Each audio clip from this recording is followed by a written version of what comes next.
Welcome, guys, to a new episode of Creating Magic, where we sit down with creators and performers from around the world and talk about magic. Today, we have Josh Norbido, who is from Brisbane, Australia, and he has worked as a consultant on movies. He has a full-time show that he does. He does a podcast. He has a social media presence, and he's super hella funny. But hey, don't let me convince you with any of those things, because we're going to be talking with him right now. So you have 60 minutes to convince yourselves. Hey, Josh. Hey, Biz, how you doing? Let me start the party right now. You're not a guest unless you bring your own sound effects, you know? Let's do it. That is true. I only have clapping for me. Clapping is good too. You need clapping. So you have a deck on you, right, Josh? Yes. Yes, I do. So we're going to play a game. Because it's 7 p.m. on your side, and I feel you've went through a full day, right? Yes. You might want to relax a little bit. And Josh loves improv as well. So I have a game prepared for you. Please shuffle your deck of cards. Ooh, I like it. Starting off with a bit of ASMR. Yeah. Okay. There we go. I'm going to name a card. Okay. You have 10 seconds to go through the deck. See where the card is. Okay, 20 seconds. Let's go 20 seconds. Okay. You have to see where the card is. You cannot move it. Okay. You have to leave it where it is. You get any information you want. And then you put the deck down. I give you a theme. And you have to perform an effect where you find my card and you put that theme into play as well. Holy moly. All right. Why not? Are you ready? Let's do it. Great. Yeah. I'm going to go for a real classic one. I'm going to go for the Queen of Hearts. So Queen of Hearts? Start. Okay. And I can't move it from where it is. 5, 6.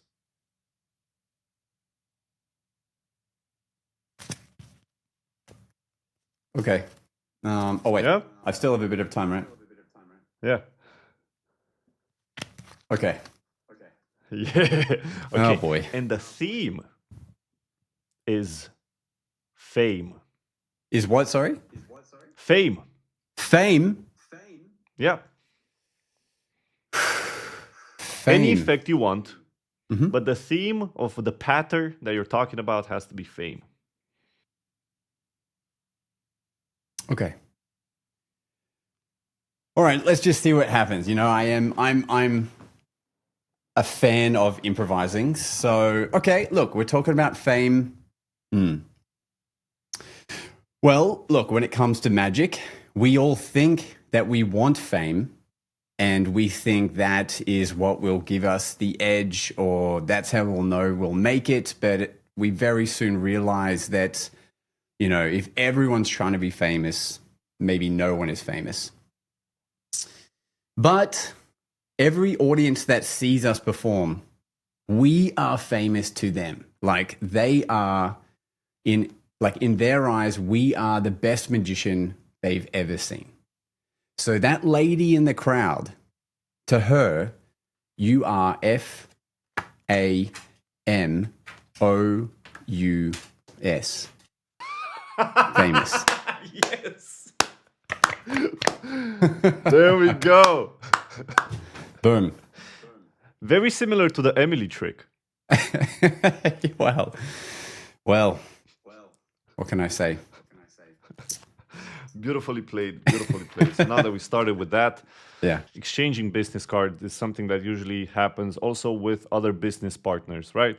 You meet somebody that you like, you exchange, they might find you some work, you might find them some work. And this is something that you have talked about, which I really like, and I want you to present to our audience as well.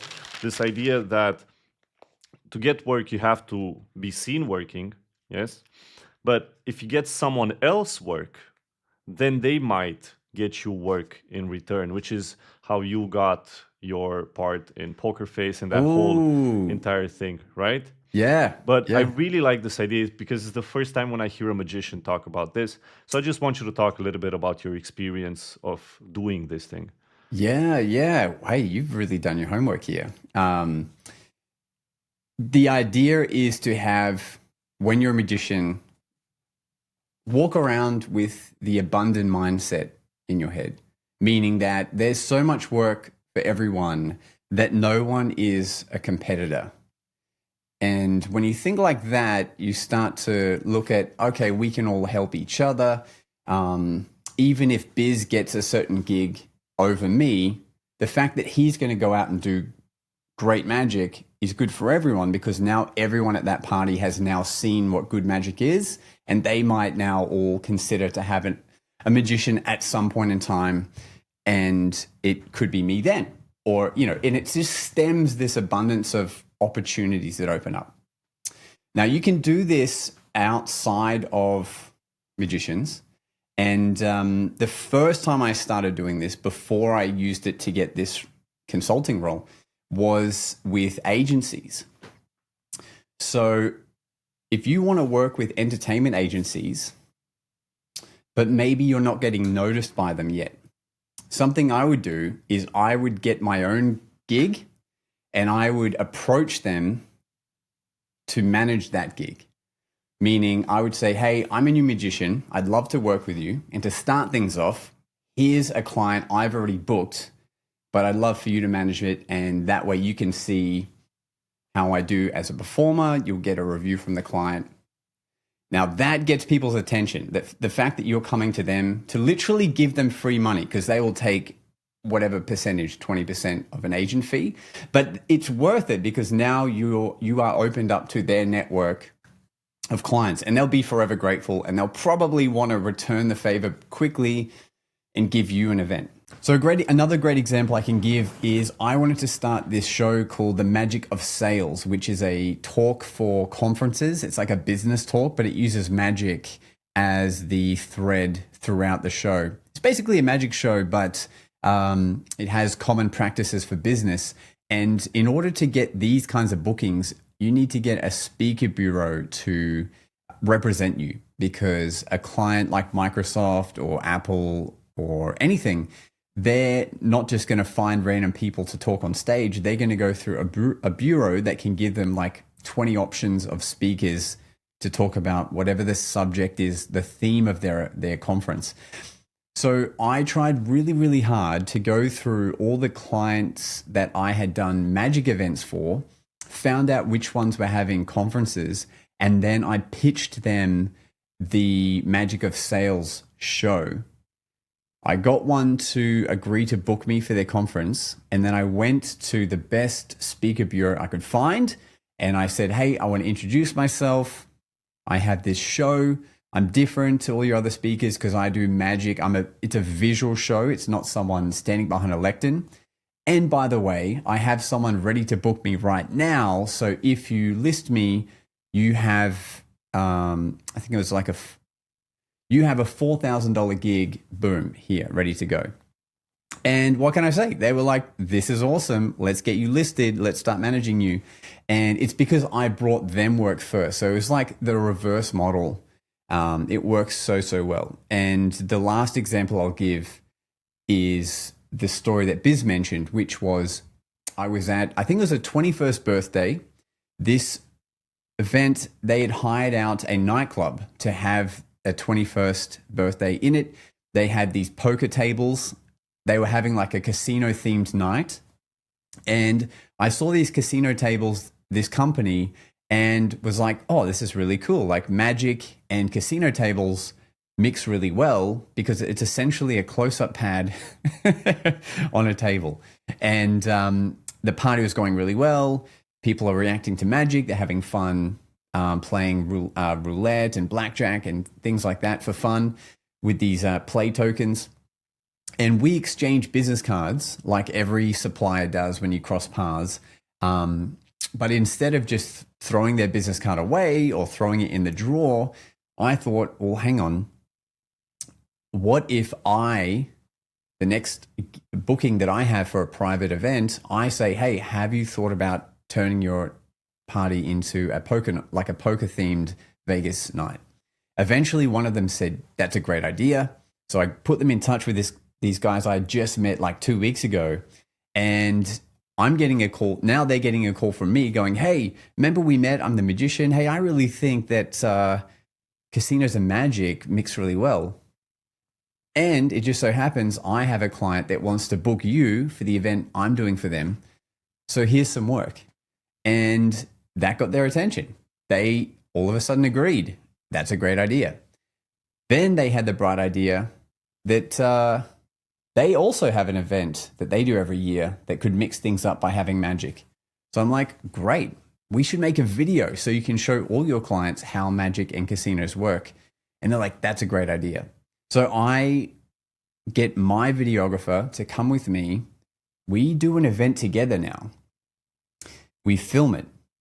And now we start to collaborate more. So now all of a sudden I have this different avenue of work. And then one day they call me. This is maybe, I want to say 6 months later. This casino company calls me and they're like, hey,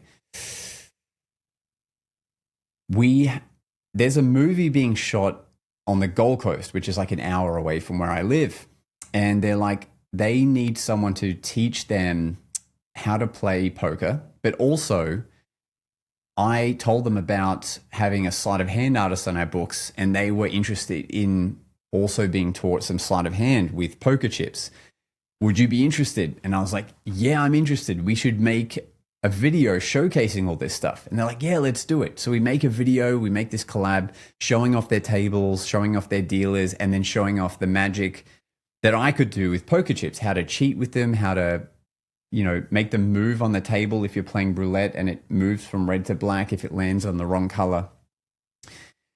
We end up getting this gig because they reached out to all these different casino companies.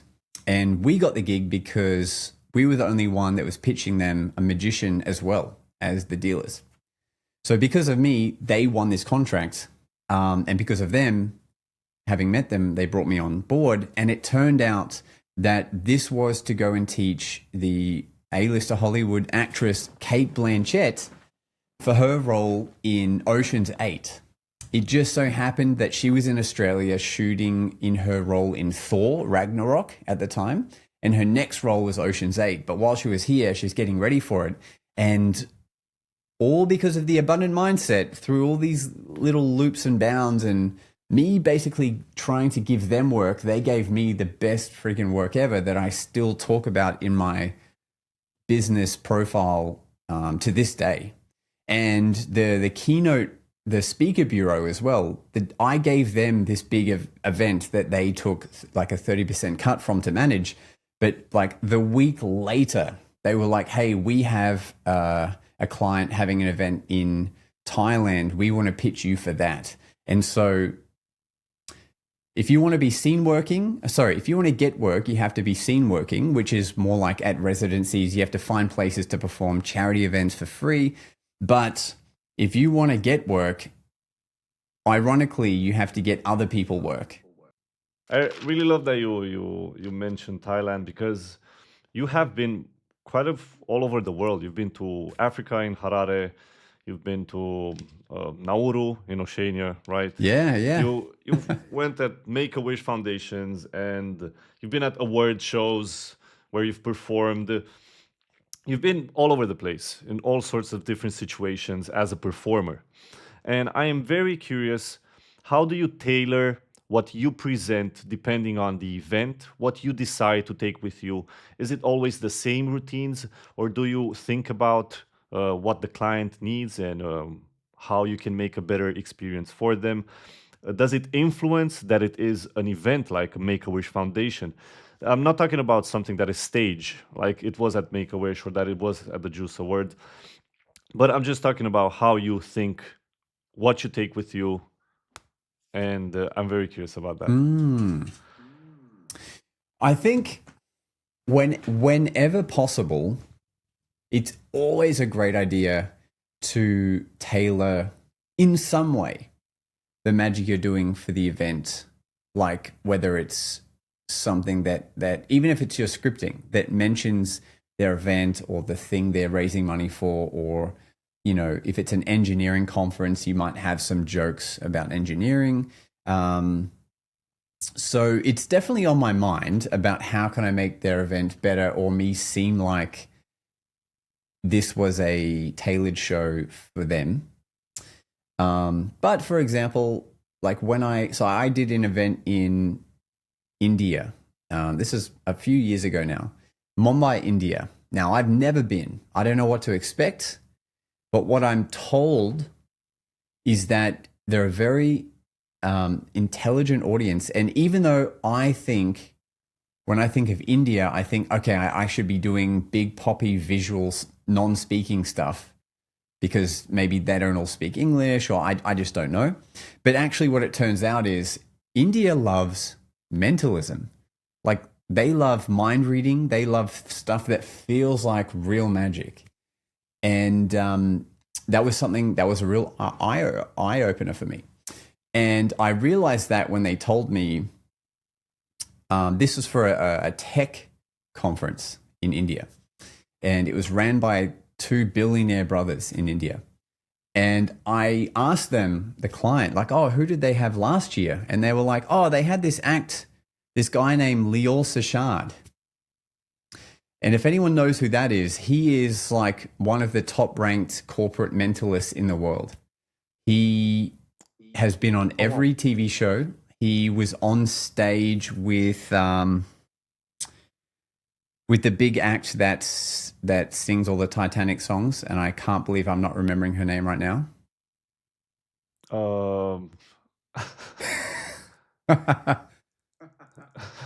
Yeah, Mariah Carey. Oh wow, we're just showing how invested into magic we are. That's crazy. Anyway, I know he's a big name. Anyway. He's probably like $100,000 to hire. This guy is what I'm saying. He's like the most in demand mentalist in like the corporate world. They had him the year before having me. I'm like, great, excellent.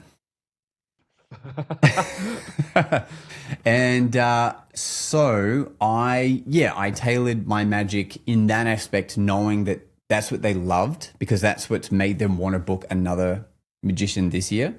And they've told me they're very, like, I don't know if it's because they want to be perceived as intelligent, but that's what the info I was given from the client.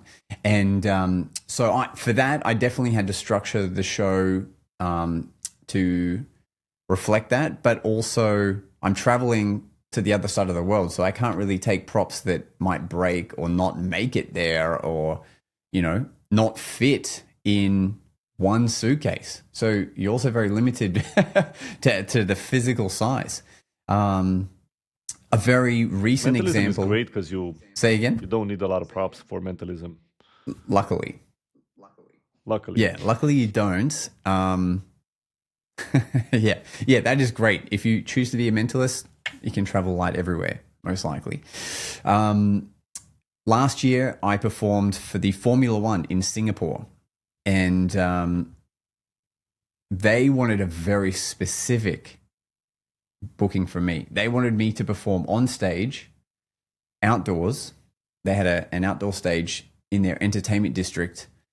They said it's going to be very noisy out there, so they don't want any speaking. It's just a to music performance. It has to be 3 minutes, and you will have no camera projection. It's just you on the stage, but people have to see you from the audience, whatever it is you do. And it's going to be really hot and humid when you're doing these acts. Every day you'll do the act 3 times, and you'll do that for 3 days. What can you send us as an example video? I was like, holy crap.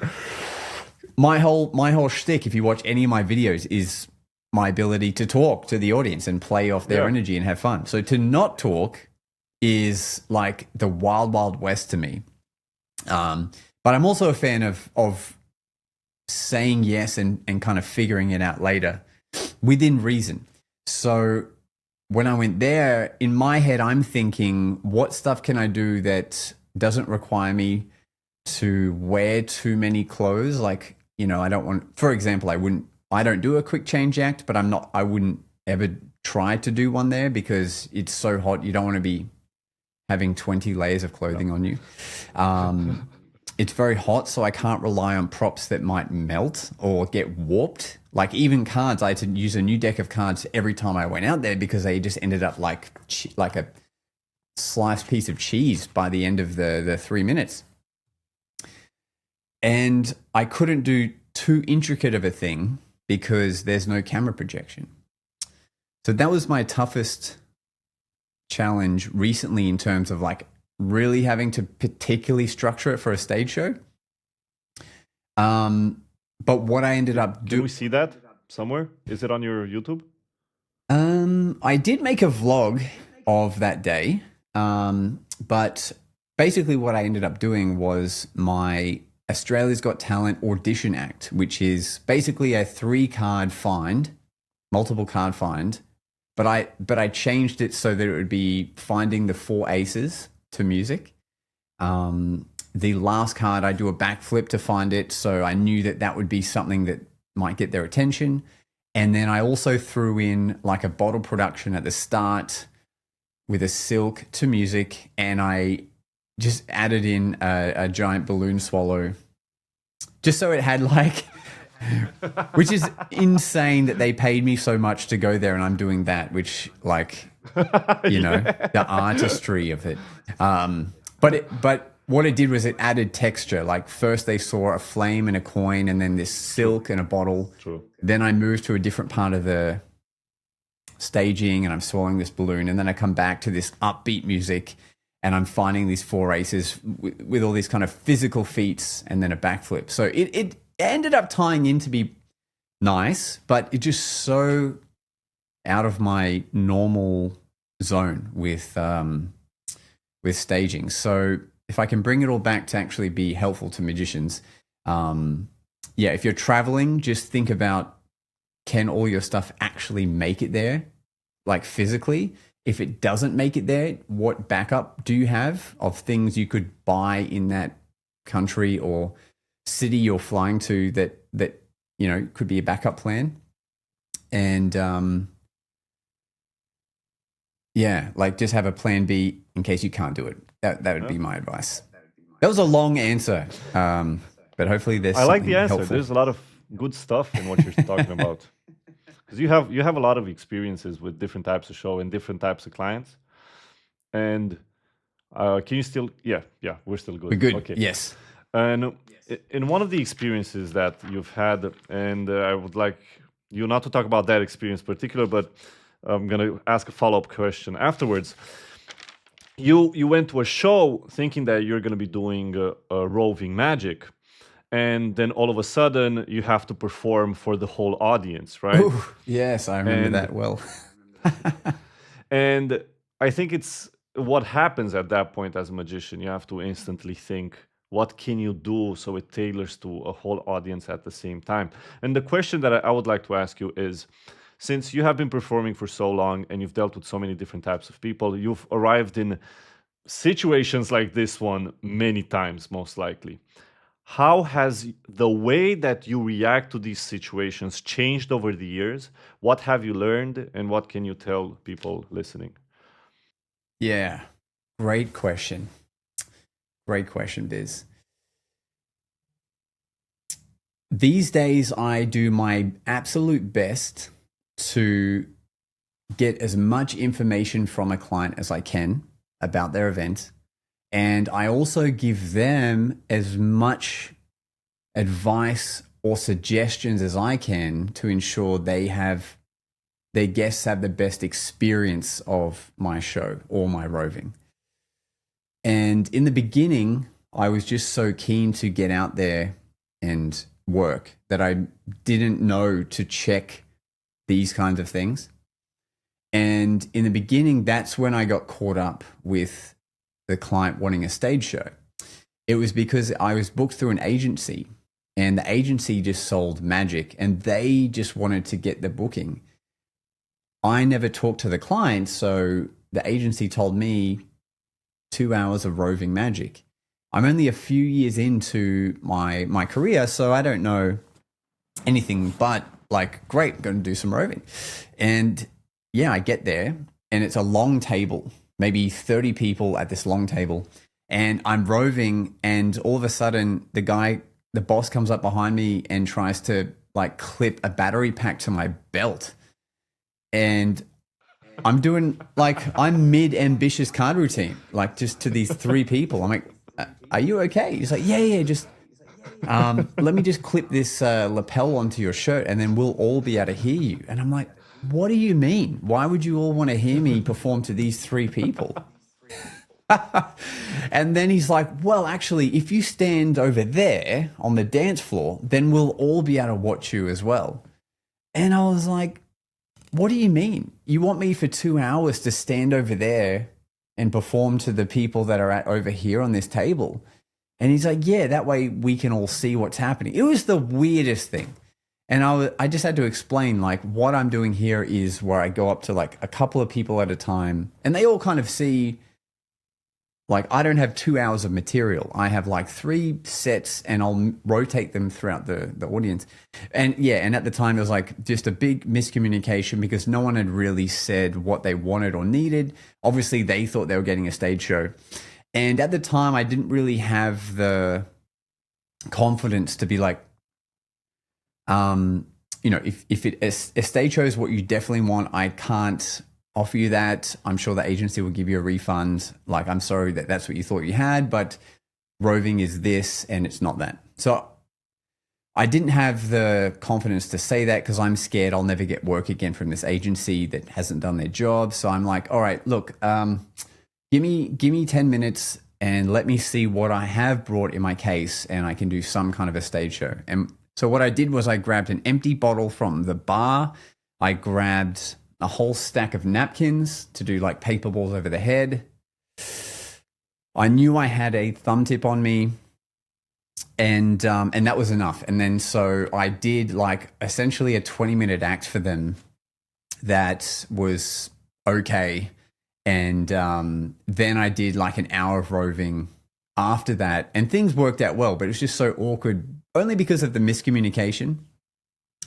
But it does help to have, after saying all that, like it does help to have some things that you could do on stage just in case. Because every now and then, like I remember doing a roving gig and the CEO of this real estate company was so thrilled with my work. He's like, it's this guy's birthday. We're going to pull him up for an award, but could you do like just one thing in front of the audience for his birthday? And I know it's worth me doing it because they will book me for their awards next year. And so I had something on me and I went and performed on the stage. I have my own headset mics that I bring with me to gigs, but when I'm doing a roving gig, I will still bring a microphone holder, which is, everyone's probably seen some version of it, but it's like a lanyard and it will hold just a wireless microphone. So if you do get caught out or called up for a quick thing on stage, I can grab that from my case and now I can be hands-free and do something on stage. So that's pretty helpful to have. And then when it comes to stage shows, I always send a stage writer that has just all of the, not requests, but suggestions of what will give the audience the best show. Things like, I will not perform during food service. Have the guests as close to the stage as possible. Don't have a dance floor of death. It'll kill the vibe. This is the intro for the MC to read before I go on stage. Just these little things just to make sure that, have stairs on either side of the stage for audience members to come up. The amount of times I used to get caught where it was a back entrance to the stage. There was nothing from the front. So all these little things I learned along the way, but they're all now things that are in my repertoire of dealing with clients that now I give all this stuff to them just so that there's no surprises. That's the goal. Like, you always expect a surprise, but you're trying to control the surprise amount. So yeah, my suggestion is, if I've learned anything from all of that I just said, it's, if an agency books you for roving, you can kind of get away with. Like, just make sure it's very clear to the client, or the agent, sorry, that they know it's roving, not a stage show. I have now that I'm more confident with what I'm doing and my my profile as a performer here. Like, if they try to sneakily say, "Oh, you can just do a stage act instead of roving," I'll very quickly say, "Oh, look, you booked me for roving tonight. A stage show is a much different package, a higher fee, but also like it will require a much different set of things that I've brought with me tonight." And I'll deal with that like head on, no worries. But if an agency books me for a stage show, I will always ask for a briefing call with the client. So a briefing call is when the client jumps on a quick 10-minute call with you and you just go over the info that the agent's given you. And that will clarify that what you've been told is true. And you can find out little extra details that might help you theme your magic. So yeah, if I can give any advice, it's always get a briefing call with the client for any big event. There we go. So we've had a couple of long questions, and you might be a little bit tired as well. So let's play just a small game of short burst questions. Ooh, nice. That you can go through. So the first one would be non-magic book that you recommend to magicians. Yeah, this is an easy one. It's called The Little Red Book of Selling. And it literally is a little red book.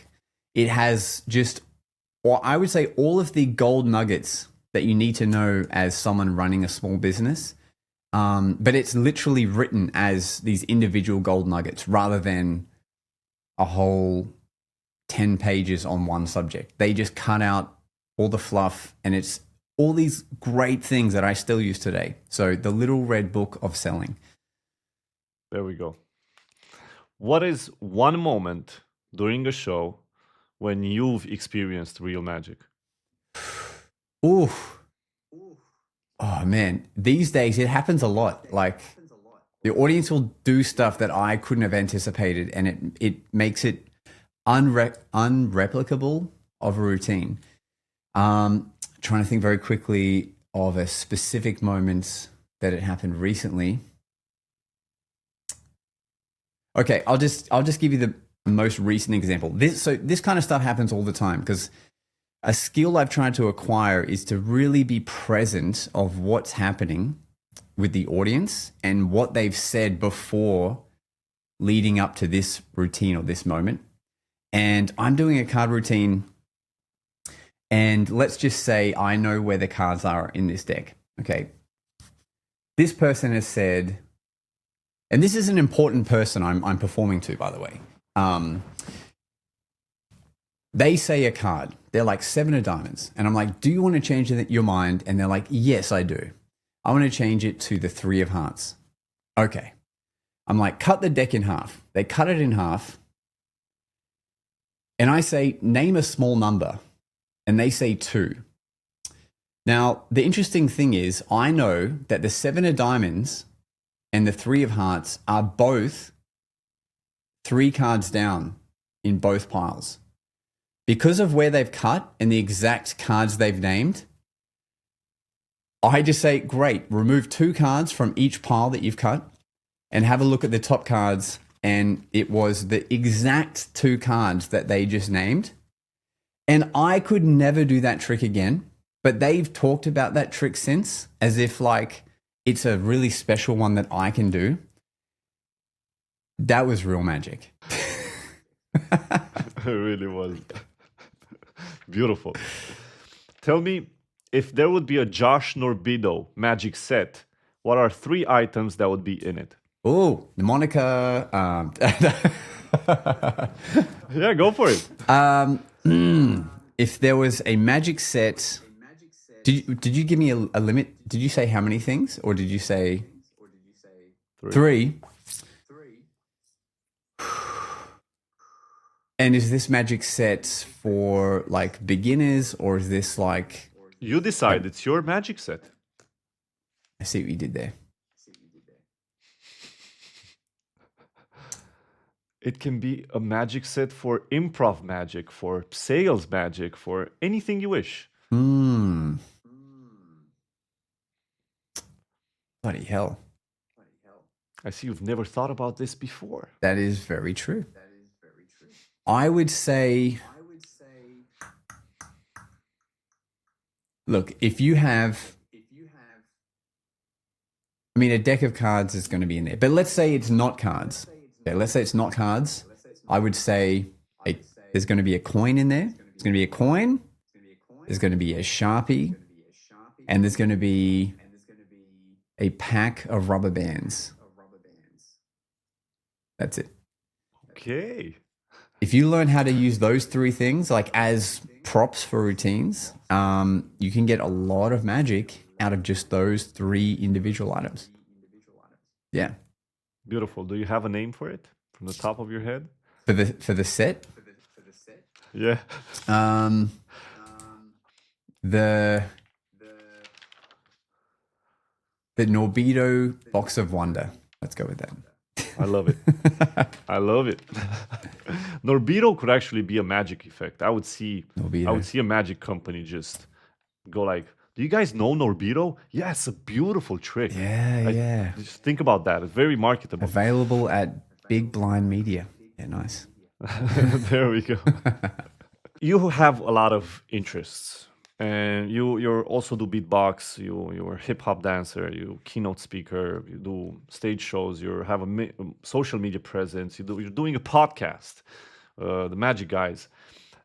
Most magicians I talk with, they're either creators, they're consultants and performers, or they're just performers. How do you manage everything? What are the things that you've learned over the course of your life that have made you not go insane or burn out constantly, from work, and have helped you have a good mental health, have helped you constantly be able to be ambitious and go and do all of these gigs so that you can continue do magic, so that you can continue create content? There you go. Yeah, look, I think it's important to do things that you enjoy. And I mean that with magic as well. If you think of the effects that would get the biggest reaction from an audience, you could say that everyone should do sponge balls, double cross, and whatever the hell the other latest thing that might be out right now. Invisible deck, let's say. And some kind of tech phone magic, obviously. No. So yeah, technically if you just ran around doing sponge balls, invisible deck, and double cross, boom. You could fry every audience that you're doing Roving Magic to, but you would eventually burn out from, boredom, not challenging yourself because they're all sort of sponge balls. There's a bit of sleight to it, but a lot of it is, the other two are self-working. So to make myself enjoy the magic, I choose difficult magic, like things that are bold, are risky, make me work present in the moment. And that is, for me, super fun, but it also means like I'm constantly like looking forward to the next thing I'm doing. I'm coming up to, I've been doing this full time for 10 years now. And 2 years I was doing magic part-time before that. And I love magic even more than ever because I'm constantly trying to, try the new thing at the next event, and hard stuff, like for me, it's hard stuff. And so challenging yourself and doing stuff that you enjoy, super important, because yes, I could do invisible deck and it might be a better reaction, but I would rather put a deck in someone's hands and say, name any card. And when they name it, I have to now figure out how to get to it. And to me, that's like my version of invisible deck, essentially, like that one card being somewhere particular that it shouldn't have been. Other things like outside of magic, I think physical health is pretty important. So I'll go to the gym every second day, if not every day. I would say at least 4 times a week for me. It just lets me get the blood flowing, get my body put under stress while I'm not really thinking about much. I'm either just pumping some music, or sometimes that's when I'll do a lot of thinking because I'm not doing anything else.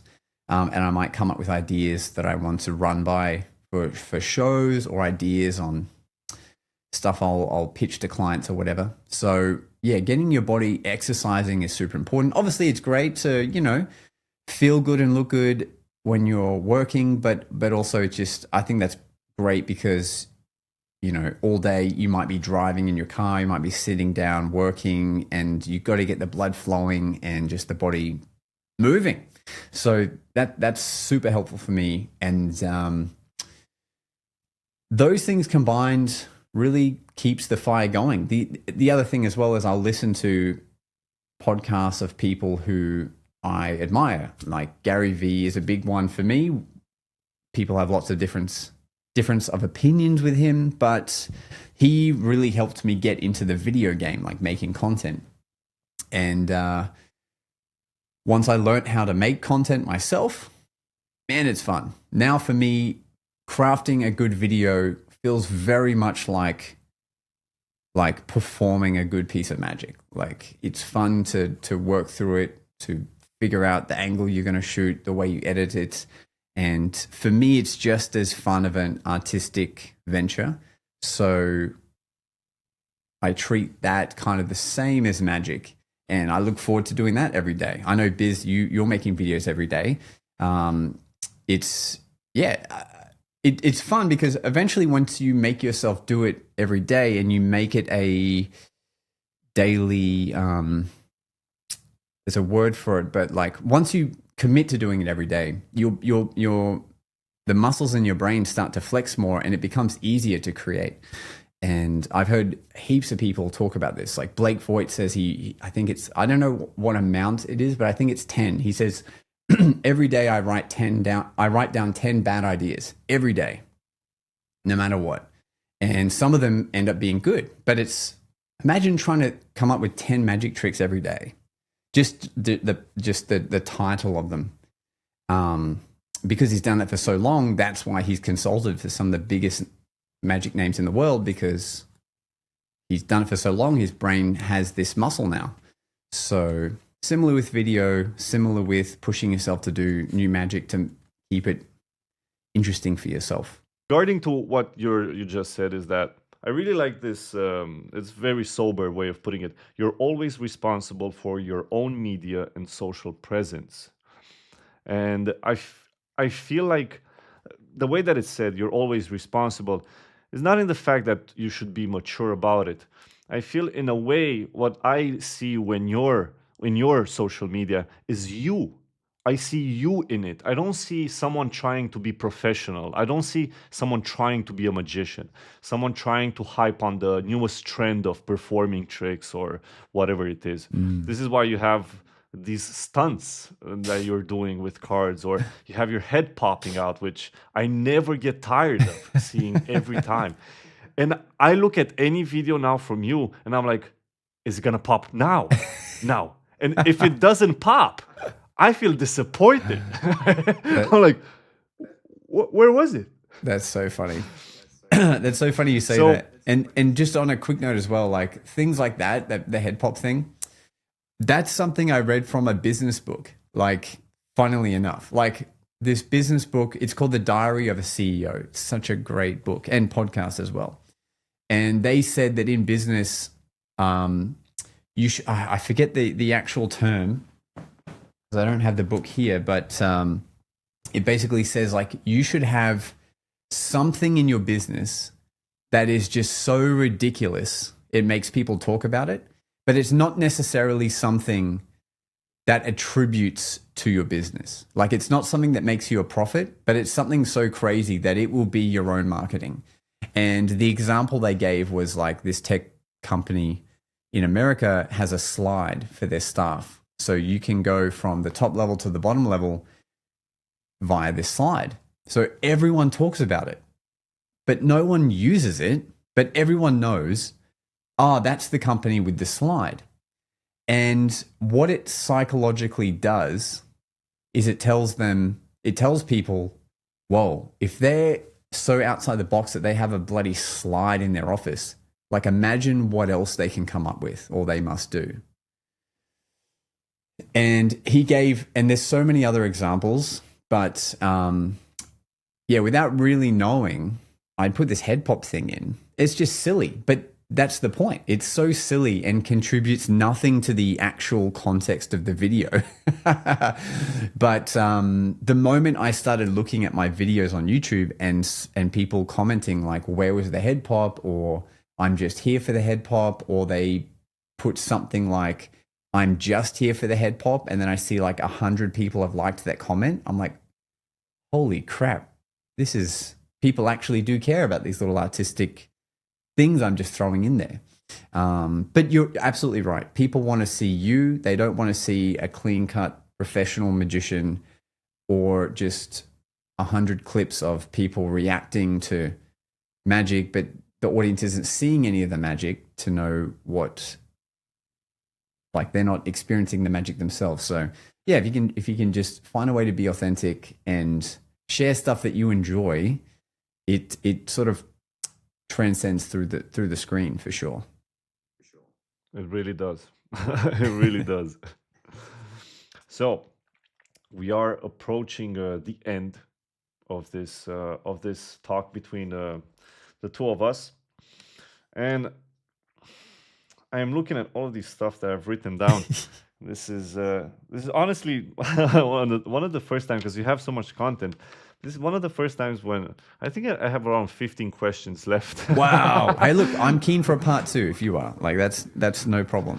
I would love that. So I'm going here, and I am going to end on something that is a little bit more lighthearted, because I feel a little bit too much information overload. People might not be left with something. So I like this scene in one of your performances, where in one of your vlogs, where sorry, sorry. So you go on stage, you want to leave, and the guy that takes the microphone, he goes, because you're doing this illusion with the hand that is turning turning 360 degrees, right? And he goes, did you do that for real? And you say, 2 years with no girlfriend and you can turn your hand 360, right? I didn't hear people laugh. I don't think they got it. I really don't think they got it.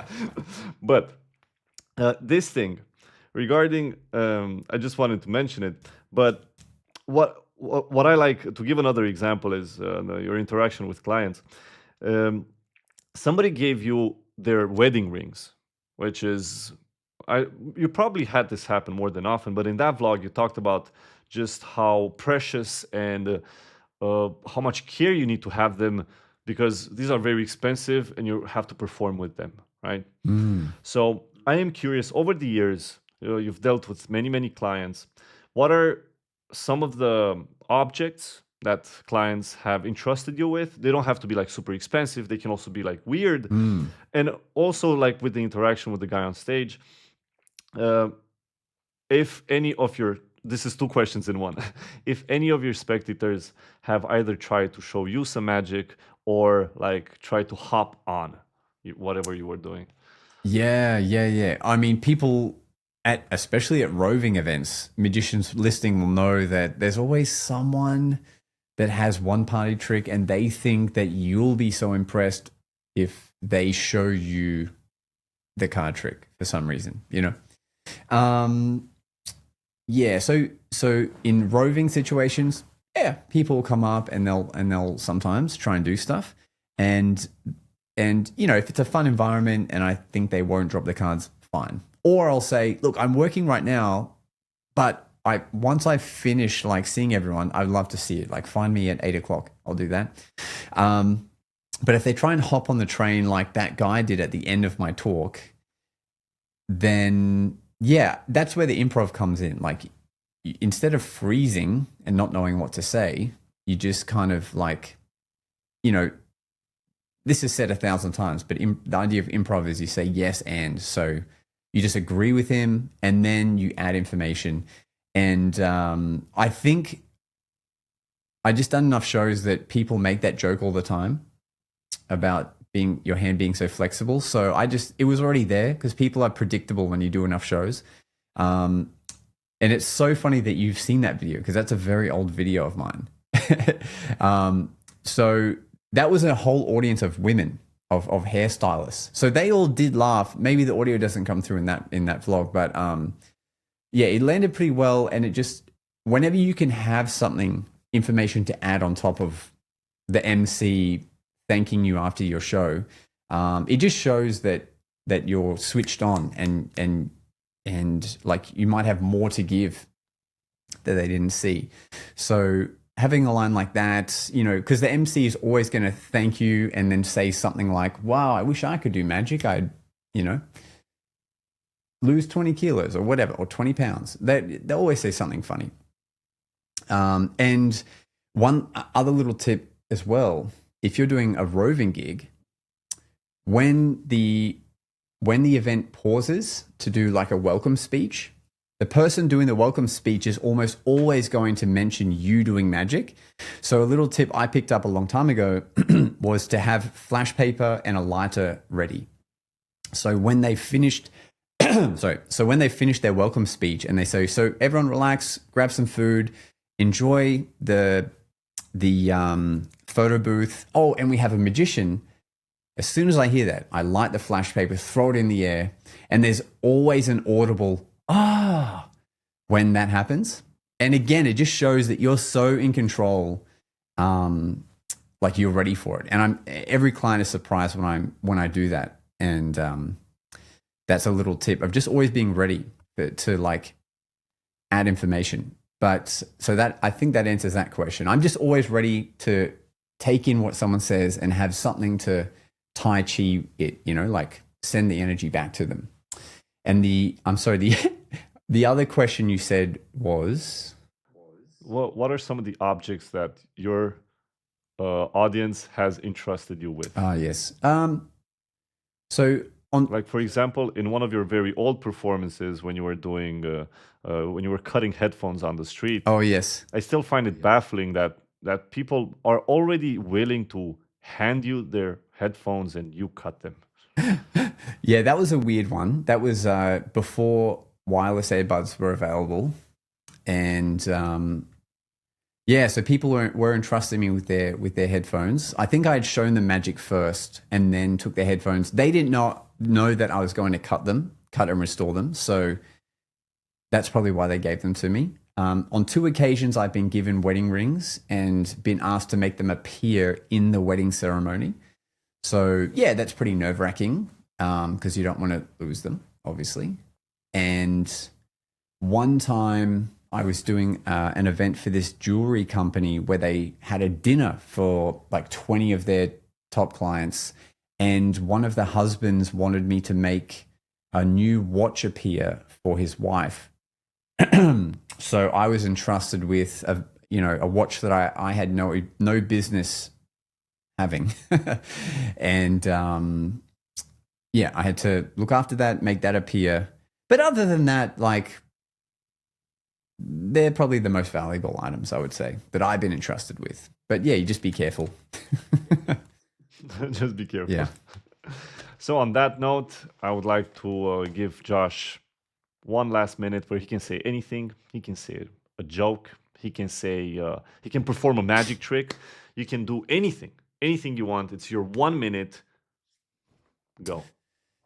Look, I just want to thank you for having me here. I really believe in giving back to the magic community because that's how we all grow and get better. I think it's selfishly to do with the abundant mindset because I know the more I help people do good magic, eventually comes around and helps me also get booked from events from people who have seen good magic elsewhere. It all helps, whether it's Dynamo putting out a special on TV and now everyone's thinking I should have a magician at my party, and so the ways that I try and help magicians is I do put out magic advice videos on my YouTube channel, and we have the weekly podcast where we bring on magicians, much like we're doing here today, and try and just share the stories that are going to happen to all magicians. And we just try and figure out like for example, we have a section called gig stories, and we'll tell great and also horrible stories that have happened to us.